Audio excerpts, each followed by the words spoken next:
Good morning, hanging out here in the studio on Good Morning Winter Park on Channel 18 Outside Television. I got a hot cup of joe, courtesy of Rocky Mountain Roastery right there in downtown Fraser, next door to Murdoch's.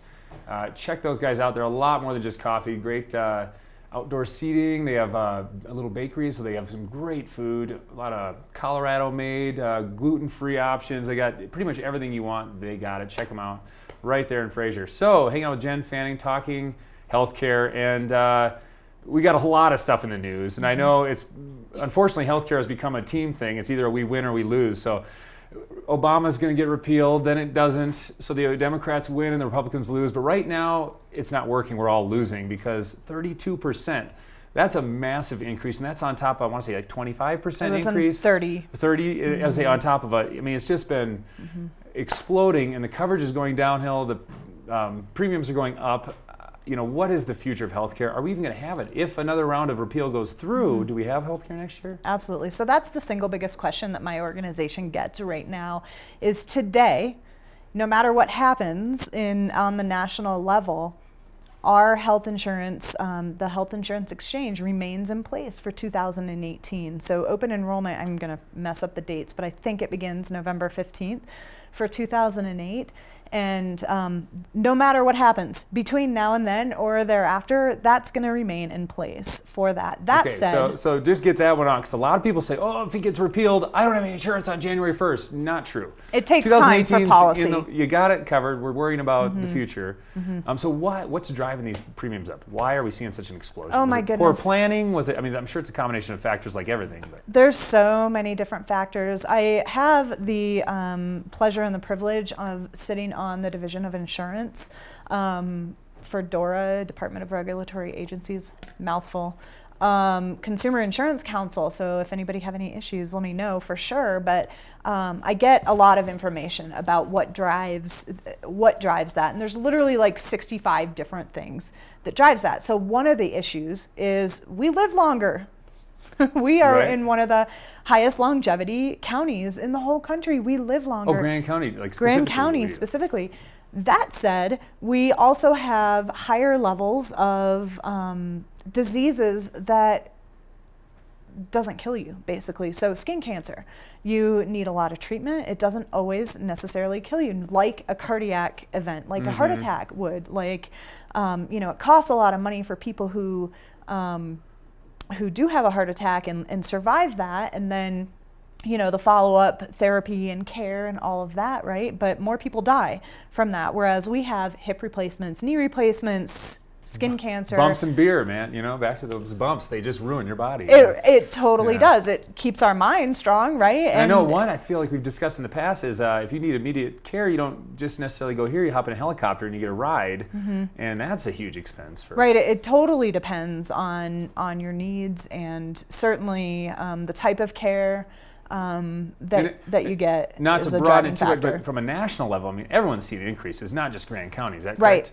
So what would it just be, in a quick summary, what would be some reasons that we're just seeing these jumps? Was it just the lack of knowledge going into it, or what would be causing that? I think it's lack of tolerance in a lot of ways. So what we're actually seeing for the first time in history is the amount that healthcare in trackable history since 1962, I think. The amount that healthcare is increasing is still going up, but it's actually stopped going up at the astronomical rate. Even though our numbers are crazy talk, it's nationally the amount that it's going up, it's looked like this over the past 40, 50, 60 years, right? Now it kind of is leveling off a little bit. So we are actually seeing. So we are actually seeing things because people are getting covered. And one of the things, that lack of tolerance that I kind of mentioned, is we knew, like the data showed that within the first 5 years, it's going to cost a whole heck of a lot of money because all these people who have been uninsured for 20, 30 years are now coming in and being like, oh, I need to get this taken care of and this taken care of. And now it's going to start to stabilize a little bit, right? So we're just in that kind of initial shock phase. And that's it. And then for the insurance companies, it's that initial shock phase and really having the dollars behind the claims that are put out. There's a really meticulous, it's called an algorithm, basically a formula that they have to have a certain amount of financial support in their bank in order to remain in business. And so there's actually many states out there or many regions of many states that don't even have any health insurance providers. And like we in Grand County and most of the Western Slope now for the individual marketplace only have one provider that we can choose from if you're enrolling on Connect for Health Colorado. So the short answer to all this is there's a lot of questions and a lot of answers that we could be giving. And of course, that's what your purpose is. So anyone watching this that has any questions, think you might, if you don't have insurance, don't think you can afford it, think, well, are there options out there? Can I get help?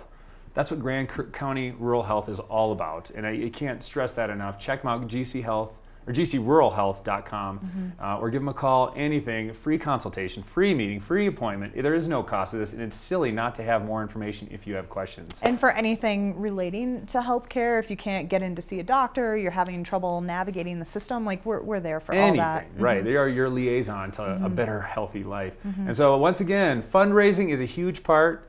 We can't stress this enough. August 17th, Bulls, Boots, and Barbecue, huge fundraiser out at the Be Lazy 2 Ranch. Gorgeous location right here in Fraser. Easy access to and from. Have some cocktails, have some great barbecue. Mechanical Bull. Smoke and Moe's, or who does the barbecue? Smoke and Moe's. Right, one of our residents right here in Cooper Creek Square. Free plug for Smoke and Moe's Barbecue. Yep. And so check those guys out, gcruralhealth.com. Look it up, Bulls, Boots, and Barbecue, August 17th. Thanks again, Jen. We need to have you back on the program. This is obviously going to be an ongoing topic for years to come, so I'm sure we'll be seeing you soon. Thank you. Yeah. All right, we'll be back in a little bit. We're going to slip over to, they want to say outside find Steph Carey and see what's going on in Cooper Creek Square Mall, so stick around.